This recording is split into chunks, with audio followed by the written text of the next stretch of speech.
കൊള്ളാലോ ജ്യോതി, ഇന്ന് നീ ജോലിക്ക് നേരത്തെ വന്നല്ലോ. ഇപ്പൊ നീ നേരത്തെയാണല്ലോ ജോലിക്ക് വന്നേ, അതുകൊണ്ട് നന്നായി. എന്റെ ജോലിയൊക്കെ പെട്ടെന്ന് കഴിയുമല്ലോ. അതെ ചേച്ചി, ചേച്ചിക്ക് അറിയാലോ എന്റെ കല്യാണം നിശ്ചയിച്ചു. അമ്മയ്ക്ക് ചെറിയ വയ്യായികയുണ്ട്, അതുകൊണ്ട് പെട്ടെന്ന് ജോലി തീർത്ത് വീട്ടിലോട്ട് പോകും. പിന്നെ അച്ഛന് ആഹാരം ഉണ്ടാക്കി കൊടുക്കണ്ടേ. ശരി, ഒരു കാര്യം ചെയ്യ്, പാർലർ തുറന്ന് അടിച്ചു വാരി ഇടൂ കേട്ടോ. പിന്നീട് ഇവിടെ വന്ന് വൃത്തിയാക്ക്. ഇന്ന് ബ്രൈഡൽ ബുക്കിംഗ് എടുക്കണം, കസ്റ്റമർ ഇപ്പൊ വരും. ശരി ചേച്ചി. ജ്യോതി മോനിക്കയുടെ വീട്ടിൽ ജോലി ചെയ്യുന്നു. മോനിക്ക വീട്ടിൽ തന്നെ ഒരു ബ്യൂട്ടി പാർലർ തുറന്നിരുന്നു. വർഷങ്ങളായിട്ട് അത് നടത്തിക്കൊണ്ടുപോകുന്നു. മോനിക്കയുടെ അവിടെ ഒരുപാട് കസ്റ്റമേഴ്സ് വരും. അതിൽ സുധ എന്ന് പറയുന്ന ഒരു ലേഡി, അവരെപ്പോഴും മോനിക്കയുടെ ബ്യൂട്ടി പാർലറിൽ വരുമായിരുന്നു. അതുകൊണ്ട് മോനിക്ക സുധയുടെ നല്ലൊരു കൂട്ടുകാരിയായി മാറി. സുധ ചേച്ചി, വെള്ളം ആ തന്നേരെ. പിന്നെ നീ കുളിച്ചിട്ടല്ലേ വന്നത്? എനിക്ക് വ്രതം ഉള്ളതാണ്. അശുദ്ധിയായിട്ടുള്ള കാര്യങ്ങൾ ചെയ്താൽ എന്റെ വ്രതം മുടങ്ങി പോകുമതാ. ചേച്ചി, ഞാൻ കുളിച്ചിട്ടാ വന്നേ. ഇന്ന് എനിക്കും വ്രതമുണ്ട് ചേച്ചി. ജ്യോതി, ചെല്ല്, ചായ ഉണ്ടാക്കിട്ട് വാ. സുധ, നീ ഇരിക്ക്, ഞാനേ ഒരു കസ്റ്റമർ വന്നിട്ടുണ്ട്, നോക്കിയിട്ട് വരാം. ശാലിരിയുമ, നിങ്ങൾ ക്ലയന്റിന്റെ അടുത്ത് പോകും, ഞാൻ വരാം. നീ സമാധാനത്തോടെ മേക്കപ്പ് ചെയ്യിച്ചേല്. ബുധനാഴ്ച വന്ന് ഞാൻ എന്റെ ത്രെഡിംഗ് ചെയ്യിപ്പിച്ചോളാം. അതേ ദിവസം വന്ന് ബ്ലീച്ച് ഫേഷ്യലും ചെയ്യാം. ഈ വരുന്ന വെള്ളിയാഴ്ച എന്റെ കസിന്റെ കല്യാണം, അപ്പൊ അറിയാലോ, അതുകൊണ്ട് ഞാൻ വന്ന് ചെയ്യിപ്പിച്ചോളാം. നല്ലൊരു മേക്കപ്പും ഹെയർ സ്റ്റൈലും കൂടെ ചെയ്തു തന്നേക്കണം. അതിനെന്താ, ചെയ്യാലോ. തുടർച്ചയായ 2-3 ദിവസം അവൾ പാർലറിൽ വന്നു, കാരണം വീട്ടിൽ ഫംഗ്ഷൻ ഉണ്ടായിരുന്നു. അതിന്റെ ഇടയ്ക്ക് ജ്യോതിയും ജോലിക്ക് വരും. മോനിക്ക ചേച്ചി, കല്യാണപ്പെണ്ണിന്റെ മേക്കപ്പിന് ഒരുപാട് പൈസയാകുമല്ലേ? അതെ, നല്ല പൈസയാകും. പക്ഷെ നീ എന്തിനാ ചോദിക്കുന്നേ? ടെൻഷൻ അടിക്കണ്ട, നിന്റെ മേക്കപ്പ് ഞാൻ ചെയ്തു തന്നോളാം. കല്യാണത്തിന് ഇനിയും സമയമില്ലേ? അതെ ചേച്ചി, കല്യാണത്തിന് ഇനിയും സമയമുണ്ട്. താങ്ക് യു ചേച്ചി, നിങ്ങൾ എന്നെ കല്യാണപ്പെണ്ണായിട്ട് ഒരുക്കണേ. ഈ കാര്യം ഞാൻ അമ്മോടും പറഞ്ഞു. ശരി ചേച്ചി, ഞാൻ ചായ ഉണ്ടാക്കിക്കൊണ്ട് വരാം. രാവിലെ തൊട്ട് ജോലി ചെയ്യല്ലേ, ക്ഷീണമായി കാണുമല്ലോ. മോനിക്കയുടെ കൂട്ടുകാരി സുധ ഇതെല്ലാം കേട്ടോണ്ടിരിക്കുകയായിരുന്നു. ഇതെന്താ മോനിക്ക, ഞാൻ കേട്ടത് സത്യാണോ? ജ്യോതിയുടെ കല്യാണമാണോ? അതെ, ഈ മാസം 15-ാം തീയതിയാണ് അവളുടെ കല്യാണം. ഞാനാണ് ഇവളുടെ ബ്രൈഡൽ മേക്കപ്പ് ചെയ്യുന്നത്. അവൾക്ക് ഭയങ്കര ആഗ്രഹമാണ് ഞാൻ തന്നെ മേക്കപ്പ് ചെയ്യണമെന്ന്. നിനക്കെന്താ വട്ടായോ? തലയ്ക്ക് വല്ല പ്രാന്തുണ്ടോ? ഇത്രയും വില കൂടിയ പ്രൊഡക്ട്സ് വെറുതെ അവളുടെ മുഖത്തിട്ട് കൊടുക്കണോ? അവളൊരു വേലക്കാരിയാണ്. നിനക്ക് നാണോ ഇല്ലേ അവളുടെ മുഖത്ത് മേക്കപ്പ് ചെയ്യാൻ? നീ ശരിക്കൊരു പാവമാണ്. ശരിക്കും പറഞ്ഞ വേലക്കാരികളൊക്കെ ഭയങ്കര സാധനമാ. പാവപ്പെട്ടതാന്ന് കാണിക്കാൻ വേണ്ടി നടക്കും. നിന്നെ പോലത്തെ ആൾക്കാരെയൊക്കെ വളച്ചെവരെടുക്കും കയ്യില്. ഇല്ല ഇല്ല, അങ്ങനൊരു കാര്യമില്ല സുധാ. അവള് ശരിക്കും പാവപ്പെട്ടതാ. അവളെ കല്യാണ പെണ്ണായിട്ട് ആരൊരുക്കാനാ? എനിക്കാണെങ്കിൽ സ്വന്തമായിട്ട് ബ്യൂട്ടി പാർലർ അല്ലേ. അവൾ എന്റെ ജോലിക്കാരിയല്ലേ. അത്രയും സഹായം ഞാൻ ചെയ്യണ്ടേ അവക്ക്? ഞാൻ പറയുകയാണെങ്കിൽ ഇതുപോലെ ജോലിക്കാരെ തലേ കയറ്റി വെക്കാതിരിക്കണ നല്ലത്. നീ ചെയ്യുന്നത് തെറ്റാ. നിന്റെ അടുത്ത് അവൾ എന്തെങ്കിലും ചെയ്യുമ്പോഴേ ശരിക്കും നിനക്കത് മനസ്സിലാകൂ. മോനിക്ക ഇതെല്ലാം കേട്ട് കൂസലില്ലാതെ നിന്നു. പക്ഷെ സുധ ഇതെല്ലാം ശരിയാണെന്ന് തെളിയിക്കാൻ അവസരം തേടി നടന്നു. സുധയുടെ വീട്ടിലെ ഫംഗ്ഷനു വേണ്ടി അവൾ മോനിക്കയുടെ പാർലറിൽ ഒരുങ്ങാൻ വന്നു. മേക്കപ്പ് കിറ്റ് ഇവിടെയാ വെച്ചിരുന്നേ. രാവിലെ തൊട്ട് തപ്പുക, കിട്ടുന്നില്ലല്ലോ. എല്ലാ മേക്കപ്പ് പ്രൊഡക്ട്സും അതിന്റെ അകത്തായിരുന്നു. എന്തുപറ്റി മോനിക്ക? പെട്ടെന്ന് എന്നെ മേക്കപ്പ് ഒക്കെ ചെയ്ത് ഹെയർ സ്റ്റൈൽ ചെയ്ത് അങ്ങോട്ട് വിടുന്നേ. ഭർത്താവ് പുറത്ത് കാത്തിരിക്കുക, കുറെ നേരമായി. നിന്റെ മേക്കപ്പ് കിറ്റ് കാണുന്നില്ല എന്ന് അറിഞ്ഞിരുന്നെങ്കിൽ ഞാൻ ഇങ്ങോട്ട് വരില്ലായിരുന്നു. നീ എവിടെയാ വെച്ചത്? ഇവിടെന്ന് അങ്ങനെ ഒന്നും കളവ് പോവാറില്ലല്ലോ. അറിയില്ല എവിടെയാ വെച്ചേന്ന്. ഹെൽപ്പറിന്റെ അടുത്തും ചോദിച്ചു, അവർക്കും അറിയില്ല. അത് കുഴപ്പമില്ല, വേറെ മേക്കപ്പ് കിറ്റ് ഉണ്ട് എന്റെ കയ്യിൽ, അത് നോക്കാം. അതിലും മേക്കപ്പ് സാധനങ്ങളുണ്ട്, നമുക്ക് നല്ല മേക്കപ്പ് ചെയ്യാം. മോനിക്ക, ജ്യോതി എങ്ങാനും നിന്റെ മേക്കപ്പ് കിറ്റ് എടുത്തിട്ടുണ്ടോ? അവളുടെ കല്യാണമല്ലേ. അവളത് ഭർത്താവിന്റെ വീട്ടിൽ കൊണ്ടുപോകാനായിട്ട് അത് മോഷ്ടിച്ചതാണെങ്കിലോ? ഇല്ല ഇല്ല ഇല്ല ഇല്ല, എനിക്ക് അവളെ ഭയങ്കര വിശ്വാസം. അവൾ അങ്ങനെ ചെയ്യേയില്ല. അവൾ എന്തായാലും മോഷ്ടിക്കുകയില്ല. വാ, ഞാൻ നിന്നെ മേക്കപ്പ് ചെയ്ത് തരാം. മോനിക്ക മേക്കപ്പ് ചെയ്യുന്ന സമയത്ത് സുധ മോനിക്കോട് പറഞ്ഞു, മോനിക്ക, എനിക്ക് വാഷ്റൂമിൽ പോണം. ഞാൻ പോയിട്ട് വന്നിട്ട് എന്റെ ഹെയർ സ്റ്റൈൽ നീ സെറ്റാക്കിയാ മതി. എന്റെ പേഴ്സ് ഇവിടെ വെച്ചിട്ടുണ്ട്. എന്തെങ്കിലും ക്ലയന്റ് വരുവാണെങ്കിൽ ഒന്ന് സൂക്ഷിച്ചോണേ. എന്റെ മൊബൈൽ ഫോണും ഞാൻ വെച്ചിട്ടുണ്ട് ഇവിടെ. അതെ അതെ, നീ ടെൻഷൻ ആവണ്ട. ഇന്ന് പാർലറിങ് ഒറ്റയ്ക്കാ. റീമ ഷേർലി ഇന്ന് എന്തായാലും അവധിയാണ്. സുധ വാഷ്റൂമിൽ പോകും. അപ്പോഴേക്കും അവളുടെ ഫോൺ ബെല്ലടിക്കും. അയ്യോ, സുധയുടെ അമ്മയുടെ ഓളാണല്ലോ. അവര് ഒരുങ്ങുന്ന കാര്യം ചോദിക്കാനായിരിക്കും. ഒരു കാര്യം ചെയ്യാൻ ഞാൻ അങ്ങ് എടുക്കാം. മോനിക്ക ഹെലോ പറയുന്നതിന് മുമ്പ് തന്നെ സുധയുടെ അമ്മ അവിടെന്ന് പറയും, എന്റെ സുധേ, അവിടുന്ന് വരാൻ എത്ര നേരം എടുക്കുന്ന നീ? നീ അവിടെ നിന്ന് എടുത്തോണ്ട് വന്ന ആ മേക്കപ്പ് കിറ്റ് വെച്ച് ഞാൻ മേക്കപ്പ് ചെയ്തോട്ടെ. നമസ്കാരം ആന്റി, ഞാൻ മോണിക്കയാണ്. സുധ വാഷ്റൂമിൽ പോയേക്കുവാ. നിങ്ങൾ എന്ത് മേക്കപ്പ് കിറ്റിനെ കുറിച്ചാ പറഞ്ഞേ? ആ മോളെ, അത് പിന്നെ സുധയാണ് പറഞ്ഞേ നീ എന്തോ മേക്കപ്പ് കിറ്റ് കൊടുത്തൂന്ന്. അതിൽ നല്ല സാധനങ്ങളുണ്ട്. എനിക്ക് അവിടെ വരാൻ പറ്റിയില്ല. സുധയ്ക്കാണെ സമയം എടുക്കുന്നുണ്ട്. അതാ പിന്നെ അതുകൊണ്ടാ ഞാൻ ചോദിക്കാൻ വിളിച്ചതാ. അതിൽ നിന്ന് ഞാനങ്ങ് മേക്കപ്പ് ചെയ്യട്ടേന്ന്.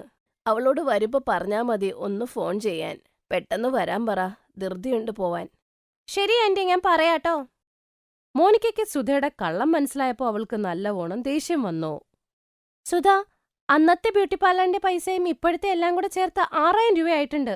നീ എനിക്ക് തന്നിട്ട് പോണേ, എന്നാലേ എനിക്കത് ക്ലിയർ ചെയ്യാൻ പറ്റൂ. പക്ഷെ മോനിക്ക, ഞാൻ നിന്റെ കൂട്ടുകാരിയല്ലേ?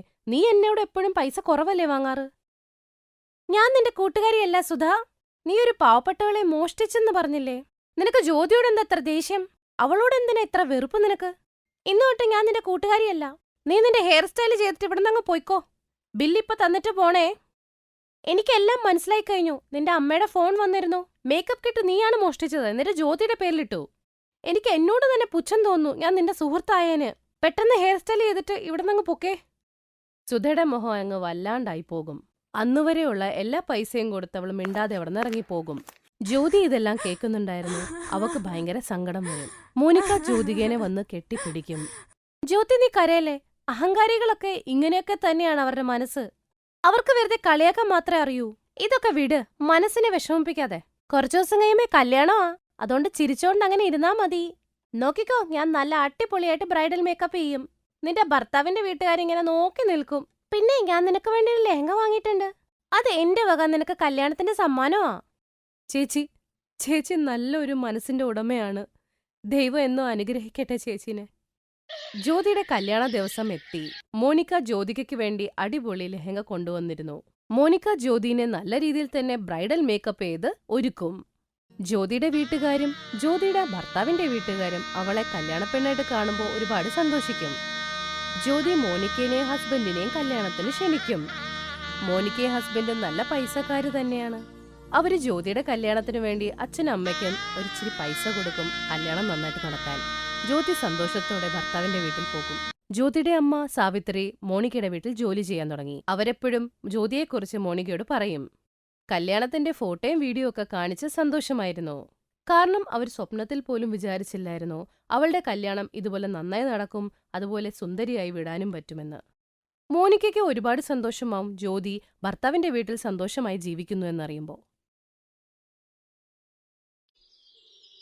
ആഷിൻ തന്റെ ഭർത്താവിന്റെ കൂടെ ഷോപ്പിങ്ങിന് പോയിക്കൊണ്ടിരുന്നപ്പോൾ വരുൺ അപ്പോൾ പറഞ്ഞു, അച്ചൽ നോക്ക്, ഷോപ്പിംഗ് ഒക്കെ കുറച്ച് ശ്രദ്ധിച്ചു ചെയ്യണം. കഴിഞ്ഞ മാസമല്ലേ നീ ഷോപ്പിങ്ങിന് പോയി ഒരുപാട് വാങ്ങിയത്?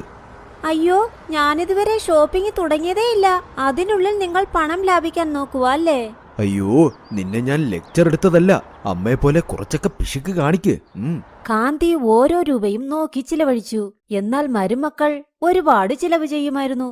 അവർ എത്ര തവണ പറഞ്ഞാലും എന്നാൽ മരുമക്കൾ അവർ പറഞ്ഞത് കേട്ടതേയില്ല. ഇങ്ങനെയുള്ളപ്പോൾ ഒരു ദിവസം സോഫയിലിരുന്ന് കണ്ണാടിയും വെച്ച് ആ മാസത്തെ ചിലവുകൾ എടുത്തു നോക്കിയപ്പോൾ അത് കണ്ട് അവർ അപ്പോൾ ഷോക്കായിപ്പോയി. അയ്യോ ദൈവമേ, ഒരു മാസം ചിലവ് ചെയ്ത പൈസ ഈ വീടിനു വേണ്ടി മാത്രമാണോ ചെയ്തത്? അതോ ഈ ഗ്രാമത്തിന് മുഴുവനും വേണ്ടി ചിലവാക്കിയതാണോ? ദൈവമേ, ഞാൻ ഒരു മാസം ഇവളുമാരെ ഏൽപ്പിച്ചപ്പോൾ മുഴുവനും ചിലവാക്കിയിട്ട് എവിടെ പോയിരിക്കുക എല്ലാം? എടി മരുമക്കളെ, 3 പേരും എവിടെയാ? വേഗം വെളിയിൽ വാ. അങ്ങനെ അമ്മായിയമ്മ വിളിച്ച ഉടനെ 3 പേരും അമ്മായിയമ്മയുടെ മുൻപിൽ വന്നു നിന്നു. അപ്പോൾ ഒരു മരുമകൾ പറഞ്ഞു, അമ്മേ, എനിക്കറിയാം, ചായ ഉണ്ടാക്കാനല്ലേ വിളിച്ചത്. ഞാൻ നേരത്തെ തന്നെ ചായ ഇട്ടു. നിന്റെ ചായ കൊണ്ടുപോയി വെളിയിൽ കള. ആദ്യം നിങ്ങൾ ഇത് പറ, എന്റെ കയ്യിലിരിക്കുന്ന ഇതിന്റെ പേരെന്താ? അമ്മേ, അത് കണ്ടിട്ട് ഡയറി പോലെ തോന്നുന്നുണ്ടല്ലോ. ആ, ഇത് ഡയറിയാന്നുള്ളത് എനിക്കും അറിയാം. ഞാൻ ഇതിനെക്കുറിച്ചല്ല ചോദിച്ചത്. ഇത് ചിലവെഴുതുന്ന ഡയറിയാണ്. ഈ മാസം 40,000 രൂപ ചിലവായി. അതിനുള്ള കണക്കെനിക്കിതാ. ആദ്യം പറ, നിങ്ങൾ ഈ പണം എന്തിനാ ചിലവഴിച്ചത്? ഇത്രയും പണം ചിലവാക്കേണ്ട ആവശ്യമെന്താ? 2-3 തവണ ബന്ധുക്കൾ വന്നാൽ പോലും ഇത്രയും ചിലവാകില്ല. അമ്മേ, അത് ഇപ്പോൾ എല്ലാത്തിനും വില കൂടിയില്ലേ? ചിലവ് അപ്പോൾ ഡബിളാകും. അതെ, ചേച്ചി ശരിയായിട്ടാ പറഞ്ഞത്. ഒന്നും വേണ്ട, ഞാൻ എന്റെ ഫ്രണ്ടിന്റെ കല്യാണത്തിന് സാരി വാങ്ങാൻ പോയില്ലേ, 2 സാരി എടുക്കാൻ 6000 രൂപയായി. എന്താ 2 സാരിക്ക് 6000 രൂപയോ? അമ്മേ, സാരിയുടെ കാര്യം പിന്നെയും പോകട്ടെ. ഇന്നലെ ഞാൻ പാർലറിൽ പോയി. വെറും ഫേഷ്യലിനും വാക്സിങ്ങിനും 7000 രൂപയായി. എന്താ പറഞ്ഞത്? 7000 രൂപയോ? അതെ അമ്മേ. അപ്പോയിന്റ്മെന്റ് എടുക്കാൻ തന്നെ 2000 രൂപയായി. കാരണം അതൊരു വലിയ ബ്രാൻഡഡ് ബ്യൂട്ടി പാർലർ അല്ലേ. അയ്യോ, ഇത്രയും പണം അടിച്ചു മാറ്റിയല്ലോ. ആ പാർലർ നശിച്ചു പോകും. ഇപ്പോൾ മനസ്സിലായി മാസം ഇത്രയും പണം എങ്ങനെ ചിലവായെന്ന്. 3 പേരും എന്തിനാ ഇത്രയും പണം ചിലവഴിക്കുന്നത്? എന്നാൽ അമ്മ, ഇതൊക്കെ ആവശ്യമുള്ള ചിലവല്ലേ? ഞങ്ങൾ പാഴ്ചിലവ് ചെയ്തില്ലല്ലോ. ഒരു വീട്ടിൽ 3 മരുമക്കൾ ഉള്ളപ്പോൾ ചിലവൊക്കെ വരില്ലേ? ചിലവ് നിങ്ങൾ 3 പേരും കാരണമാ. നിങ്ങൾ 3 പേരും എന്തിനാ ഇങ്ങനെ പണം ചിലവഴിക്കുന്നത്? വെറുതെ എന്നെ ഇങ്ങനെ നോക്കണ്ട. എന്റെ കൺമുൻപിൽ നിന്ന് പോ. നിങ്ങളെക്കുറിച്ച് ചിന്തിക്കുമ്പോൾ തന്നെ എനിക്ക് തലവേദനിക്കുന്നു. എന്നാൽ അമ്മേ, ഒരു മസാല ചായ കൊണ്ടുവരട്ടെ? ആദ്യം തലവേദനയ്ക്കുള്ള ഗുളികതാ, പിന്നെ ചായ കൊണ്ടുവാ. ശരി അമ്മേ, കൊണ്ടുവരാം. കാന്തി തലയിൽ കൈവച്ച് ഇരുന്നു പോയി. എന്തുകൊണ്ടെന്നാൽ വീട്ടിൽ ഒരാൾ ധാരാളിച്ചാലേ സഹിക്കാൻ പറ്റുന്നില്ല. അങ്ങനെയുള്ളപ്പോൾ വീട്ടിലെ 3 മരുമക്കളും നന്നായി ചിലവഴിക്കുന്നവരാണ്. അതുകൊണ്ട് കാന്തിക്ക് ഇതൊന്നും സഹിക്കാനേ പറ്റിയില്ല. ഒരു ദിവസം രാവിലെ കാന്തിയുടെ മകൻ പ്രഭാസ് ചോദിച്ചു, അമ്മേ, ഞാൻ കാർപ്പന്ററിനെ വിളിച്ചിട്ടുണ്ട്. അമ്മയുടെ ബെഡ് റിപ്പയർ ചെയ്യാൻ അയാൾ വരും. എന്നാൽ അമ്മേ, ആ പഴയ ബെഡിന് എന്തിനാ ഇത്ര പണം ചിലവാക്കുന്നത്? അമ്മയ്ക്ക് വേണ്ടി ഒരു പുതിയ ബെഡ് വാങ്ങിയാൽ പോരെ? നോക്കുമോനെ, കുറച്ച് പണം കൊണ്ട് തന്നെ ഇതൊക്കെ ശരിയാക്കാമെങ്കിൽ എന്തിനാ വെറുതെ പാഴ്ചിലവ് ചെയ്യുന്നത്? അതെ, നോക്കൂ, ആ കാർപ്പന്റർ വരില്ലേ? എനിക്കൊരു പുതിയ ഡ്രസ്സിംഗ് ടേബിൾ ചെയ്തു തരാൻ പറയൂ. പിന്നെ ഒരു വള സ്റ്റാൻഡും വയ്ക്കണം. കാരണം വളയെല്ലാം അവിടെയും ഇവിടെയും കിടക്കുവാ. പഴയ ഡ്രസ്സിംഗ് ടേബിളും അത്ര നല്ലതല്ല. അയ്യോ ചേച്ചി, ഈ ഐഡിയ കൊള്ളാമല്ലോ. എനിക്കൊരു ജ്വല്ലറി ബോക്സ് ഉണ്ടാക്കി തരാമോ? ആ, പിന്നെ കുറച്ച് വലുതാവട്ടെ ജ്വല്ലറി ബോക്സ്. കേട്ടോ? ആ, ഞാൻ പണം ലാഭിക്കാമെന്ന് കരുതി പഴയ സാധനങ്ങൾക്കായി കുറച്ച് പണം ചിലവഴിച്ച് ശരിയാക്കുമ്പോൾ നിങ്ങൾ ചിലവ് കൂട്ടാൻ നോക്കുന്നോ? അയ്യോ അമ്മേ, എപ്പോഴും ചിലവെന്ന് എന്തിനാ വഴക്കുണ്ടാക്കുന്നത്? ഒരു ചെറിയ പെട്ടി ഉണ്ടാക്കുന്നതുകൊണ്ട് അങ്ങനെ വലിയ ചിലവെന്ത് വരാനാ? 2 പേരും മിണ്ടാതെ നിൽക്ക്. നിങ്ങളെക്കുറിച്ച് എനിക്ക് വളരെ നന്നായി അറിയാം. എന്റെ കട്ടിലൊന്നും റെഡിയാക്കണ്ട. ഞാൻ താഴെ തന്നെ പായയിട്ട് കിടക്കാം. എന്നാൽ ഒരു കാർപ്പന്ററും ഈ വീട്ടിൽ വരാൻ പാടില്ല. കുറച്ച് ചിലവ് ചെയ്യുന്നതും ഇവര് കാരണം ഞാൻ ആ ചിലവും അങ്ങ് നിർത്താം. അമ്മേ, എവിടേക്ക് പോകുവാ? ഞാൻ പറയുന്നത് കേൾക്കൂ. കാന്തി പ്രഭാസ് പറയുന്നതൊന്നും കേൾക്കാതെ അവിടെ നിന്നും പോയി. എന്നാൽ മരുമക്കളെ അത് ഒട്ടും ബാധിച്ചതേയില്ല. അവർ അവരുടെ ജനിച്ച വീട്ടിൽ പോയി ആവശ്യമുള്ള എല്ലാം ചെയ്ത് എടുത്തുകൊണ്ടുവന്നു. ഇത് കണ്ടപ്പോൾ കാന്തിയും തലയിൽ കൈവച്ചിരുന്നു പോയി. അങ്ങനെ ഒരു അവധി ദിവസം കാന്തി വെളിയിൽ പാർക്കിൽ ചുറ്റി നടന്നു. അപ്പോൾ എല്ലാവരും ഹാളിലിരുന്ന് ചായ കുടിച്ച് തമ്മിൽ സംസാരിച്ചിരുന്നു. സൺഡേ ആയിട്ട് സ്പെഷ്യൽ എന്താ ചേച്ചി? ആലുപൊറോട്ടയും പിന്നെ റെയ്ത്ത ബൂന്തിയും ചെയ്തിട്ടുണ്ട്. അയ്യോ, ഉരുളക്കിഴങ്ങ് എനിക്ക് ഇഷ്ടമേ അല്ല. അത് കഴിച്ചാൽ എനിക്ക് ഗ്യാസാ. എനിക്ക് വേണ്ട കേട്ടോ. പിന്നെ ഞങ്ങൾ വേറെ എന്തുണ്ടാക്കാനാ? വീട്ടിൽ പച്ചക്കറികളില്ല. ഇന്ന് ഞായറാഴ്ചയായിട്ട് പച്ചക്കറി കടയും അടവാ. എന്നാൽ നമുക്ക് വെളിയിൽ നിന്നും ഓർഡർ ചെയ്യാം. ഒരു ദിവസം വെളിയിൽ നിന്ന് കഴിക്കാമെന്നേ. എന്നാൽ പിന്നെ നമുക്ക് വെളിയിൽ നിന്ന് തന്നെ വാങ്ങാം. നിങ്ങൾ പറഞ്ഞത് ശരിയാ ഋതു. വേഗം ഓർഡർ ചെയ്യ്. അതിനുള്ളിൽ ഞാൻ ഫ്രഷ് ആകട്ടെ. ശേഷം ഋതു അവളുടെ ഫോൺ എടുത്ത് എല്ലാവർക്കും വേണ്ട ഭക്ഷണം ഓർഡർ ചെയ്തു. അങ്ങനെ കുറച്ചു സമയത്തിനുള്ളിൽ ഡെലിവറി ബോയ് അവരുടെ ഭക്ഷണവുമായി വന്നു. ഋതുവും അത് പെട്ടെന്ന് പോയി വാങ്ങി. ഋതു ഭക്ഷണം ടേബിളിൽ വെച്ചപ്പോൾ ആഷൻ ചോദിച്ചു, അയ്യോ ചേച്ചി, എന്താ ഇത്? എല്ലാവർക്കും പിസ്സ ഓർഡർ ചെയ്തോ? എനിക്ക് പിസ്സ ഇഷ്ടമല്ലെന്ന് ചേച്ചിക്ക് അറിയില്ലേ? അതെ ഋതു, ഇത് അമ്മയും കഴിക്കില്ല. എനിക്ക് ഇഷ്ടമുള്ളതാണ് ഞാൻ ഓർഡർ ചെയ്തത്. നിങ്ങൾക്ക് ഇഷ്ടപ്പെട്ടത് നിങ്ങൾ ഓർഡർ ചെയ്തോളൂ. ഇതെല്ലാം കേട്ട് കാന്തി അവരുടെ റൂമിൽ നിന്ന് വെളിയിലേക്ക് വന്നു. ഇതെല്ലാം ആരാ ഓർഡർ ചെയ്തത്? അത് പിന്നെ അമ്മേ, ഞങ്ങൾക്ക് വെളിയിൽ നിന്ന് കഴിക്കണമെന്ന് തോന്നി, അതുകൊണ്ട് ഓർഡർ ചെയ്തു. പിന്നെ അമ്മയ്ക്കിഷ്ടമുള്ള ഭക്ഷണവും ഓർഡർ ചെയ്തിട്ടുണ്ട്. ഇതിനുവേണ്ടി എത്ര പണം ചിലവായി? അത് ഒരു 10,000 രൂപയായി. ഒരു നേരത്തെ ഭക്ഷണത്തിന് 10,000 രൂപയോ? അമ്മേ, അത് ഒരു കോസ്റ്റ്ലി റെസ്റ്റോറന്റ് ആണ്. അതിനു പകരം വീട്ടു സാധനങ്ങൾ വാങ്ങി നിങ്ങൾക്ക് തന്നെ പാചകം ചെയ്യരുതായിരുന്നോ? ഇത്രയും വാങ്ങി വെച്ചിട്ടുണ്ട്, എന്നാൽ മുഴുവനും കഴിച്ചില്ലല്ലോ. നമ്മളെ കൊണ്ട് കഴിക്കാൻ പറ്റുന്ന അത്രയല്ലേ കഴിക്കാൻ പറ്റൂ. ഒരുപാട് കഴിച്ചിട്ട് വയറ് കേടായാൽ? എന്നാൽ ഫ്രിഡ്ജിൽ വെക്കൂ. അല്ലമ്മേ, ഫ്രിഡ്ജിൽ വെച്ചാൽ അതിന്റെ ടേസ്റ്റ് തന്നെ പോകും. ഇത് വെളിയിൽ വച്ചാലും കേടായി പോവുകയുള്ളൂ. പിന്നെ ഇത് ചവറ്റുകുട്ടയിലേക്ക് വലിച്ചെറിയേണ്ടി വരും. അയ്യോ, ചവറ്റുകുട്ടയിൽ പോകുന്നത് നിങ്ങളുടെ ഫുഡല്ല, ഭർത്താക്കന്മാരുടെ അധ്വാനമാണ്. നിങ്ങൾക്ക് ആ ചിന്ത കുറച്ചെങ്കിലും ഉണ്ടോ? കുറച്ചെങ്കിലും പണം മാറ്റിവെക്കണമെന്ന് നിങ്ങൾക്ക് തോന്നുന്നതേയില്ലേ? നിങ്ങൾ ഈ ശീലം ഉടനെ തന്നെ മാറ്റിയില്ലെങ്കിൽ നമ്മൾ തെരുവിലാവുന്ന സമയം അടുത്തുകൊണ്ടേ വരും. എന്നാൽ അമ്മേ, ഈ ചിലവെല്ലാം ഞങ്ങൾ അമ്മയുടെ തലയിൽ ഇട്ടില്ലല്ലോ. എന്തിനാ വഴക്ക് പറയുന്നത്? കുറച്ചെങ്കിലും ബുദ്ധിയുള്ളതുപോലെ സംസാരിക്കൂ. നിങ്ങൾ ഒരുപാട് ചിലവഴിക്കാതെ കുറച്ചു പണം കൊണ്ട് വയറു നിറയ്ക്കാനുള്ള ഭക്ഷണം വാങ്ങാൻ പറ്റില്ലേ? നിങ്ങൾ 3 പേരും പണം ലാഭിക്കാൻ പഠിക്കണം. അല്ലെങ്കിൽ പിന്നെ നിങ്ങൾ തന്നെ കഷ്ടപ്പെടും. അതിന്റെ നഷ്ടം ഭയങ്കരമായിരിക്കും. എന്നാൽ മരുമക്കൾ കാന്തി പറയുന്നത് എവിടെ കേൾക്കാനാ? അവർ അമ്മ പറയുന്നത് ഒരു ചെവിയിൽ കേട്ട് മറു ചെവിയിൽ കളയും.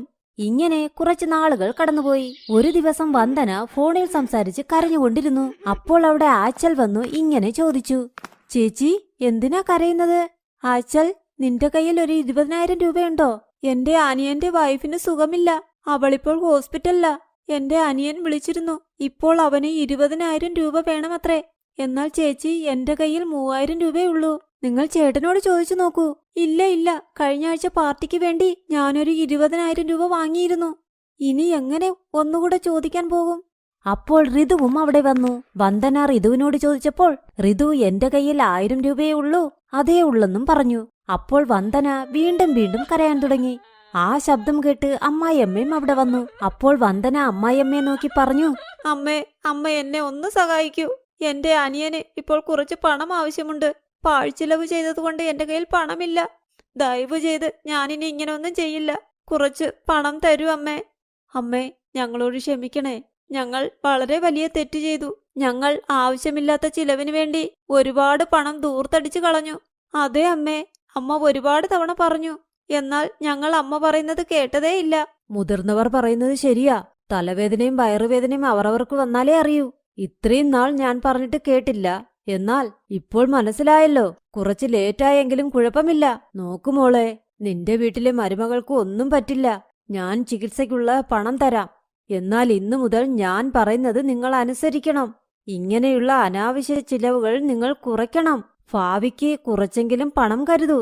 നിങ്ങളുടെ നല്ലതിനു വേണ്ടിയാണ് ഞാനീ പറയുന്നത്. അപ്പോൾ എല്ലാവരും കൈകൊണ്ട് തൊഴുത് അമ്മയോട് മാപ്പും ചോദിച്ചു.